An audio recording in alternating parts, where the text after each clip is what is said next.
Hello friends, কেমন আছো তোমরা? আশা করছি ভালো রয়েছো। দেখেই বুঝতে পারছো আজ একটা নতুন রেসিপি নিয়ে চলে এসেছি। আজ কিন্তু কোনো রান্নার নয়, এটা রান্না করার আসল জিনিস কি বলো তো? হ্যাঁ, ঠিকই ধরেছো, সুন্দর একটা মশলা বানাবো। যে যে জিনিসগুলো দেওয়া রয়েছে দেখে নিয়েছো, ধনে, জিরে, গরম মশলা, শুকনো লঙ্কা সবই দেওয়া রয়েছে। এই সব জিনিসগুলোকে আমি ভালোভাবে একবার শুকনো খোলায় ভেজে নেবো। অর্থাৎ আমি কিন্তু একটা কড়াই গরম করে এগুলো ভেজে নেব, সঙ্গে সামান্য পরিমাণ নুনও দিয়েছি। এটা কিন্তু ভালোভাবে ভাজবে।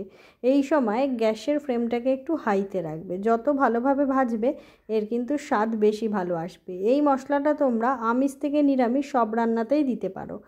তা মাংস, মাছ থেকে শুরু করে চানা, বিরিয়ানি যখন রান্না করবে এই মশলাটা অল্প দিয়ে দেখো, এর স্বাদ কিন্তু ভালো হবে। ভালোভাবে আমি এই মশলাটাকে ভেজে নিলাম। দেখো হালকা হালকা লাল লাল হয়ে গেছে।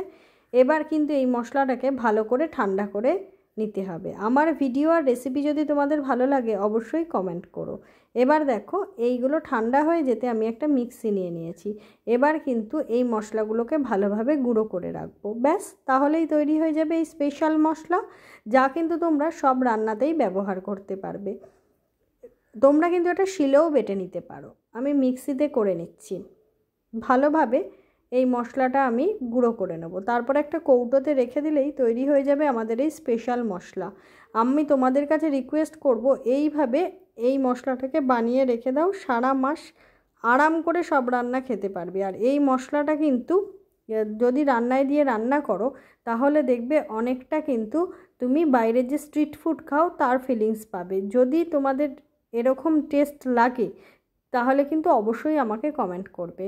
আমি কিন্তু রিকোয়েস্ট করছি তোমাদের আবারও এইভাবে মশলাটা তৈরি করার। দেখো মশলাটা আমার ব্লেন্ড হয়ে গেছে, দেখিয়ে দিচ্ছি তোমাদের। এই দেখো, এর গন্ধটাও কিন্তু দারুণ সুন্দর।